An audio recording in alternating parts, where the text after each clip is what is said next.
Hello everybody. అందరికీ నమస్తే అండి. ఎక్కువగా నన్ను అడిగే క్వెషన్ ఏందంటే, హర్యానాలో దూడలు కావాలన్నా అని అడుగుతున్నారు. బ్రీడ్‌లు ఎట్లున్నాయో చూడండి దూడలు. దీనికైతే 2 సంవత్సరాలు ఏజ్ ఉందండి.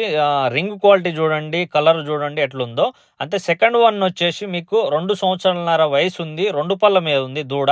మనకి 5 నెలలన్నర ప్రెగ్నెంట్ ఉందండి. చూడండి ఫుల్ సైజ్ అంటే ఫుల్ సైజు. గేదె దీని పక్కన నిలబెట్టినా గానీ చిన్నగా అనిపిస్తది. దీని మదర్ మిల్క్ వచ్చేసి 20-25 లీటర్స్ మధ్యలో ఉన్నాయి. ఏ దూడదైనా గానీ బ్రీడు, సైజు ఎట్లొచ్చినాయో చూడండి.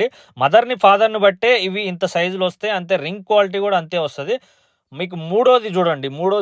దూడొచ్చేసి మూడో దూడ కూడా మీకు క్లియర్‌గా కనపడుతది చూడండి. మీకు విడివిడిగా కూడా తీసి పెట్టిన చూడండి. మీకు మూడో దూడొచ్చేసి మీకు 4 నెలల నుంచి 4 నెలన్నర ప్రెగ్నెంట్ ఉంది. దీని వయసొచ్చేసి 2 సంవత్సరాల నుంచి 2 సంవత్సరాల 3 నెలలు అట్లుందండి. 4 నెలన్నర ప్రెగ్నెంట్ ఉంది. ఇంకోటి నాలుగోది కూడా చూడండి. ఎంత బ్రీడ్ ఉందో, ఎంత బాగుందో కూడా దూడ కూడా. సైజు కూడా చాలా బాగుంది. రింగ్ క్వాలిటీ కూడా చాలా బాగుంది చూడండి. కలర్ కోటింగ్ కూడా చూడండి. బ్లాక్ కలర్‌లో ఉంది. ఇది నాలుగోదండి. ఇది కూడా మీకు 4 నెలల ప్రెగ్నెంట్ ఉంది. చూసుకోవచ్చు మీరు. దూడైతే హెవీ సైజులో ఉంది. ఆ రింగ్ క్వాలిటీ కూడా చూసుకోవచ్చు మీకు. ఇవైతే సేల్‌కున్నాయి గానీ, మనం కొనే అంచనాల్లో మనమైతే లేమండి. బ్రీడ్ అయితే చాలా బాగుంది చూసుకోవచ్చు మీరు.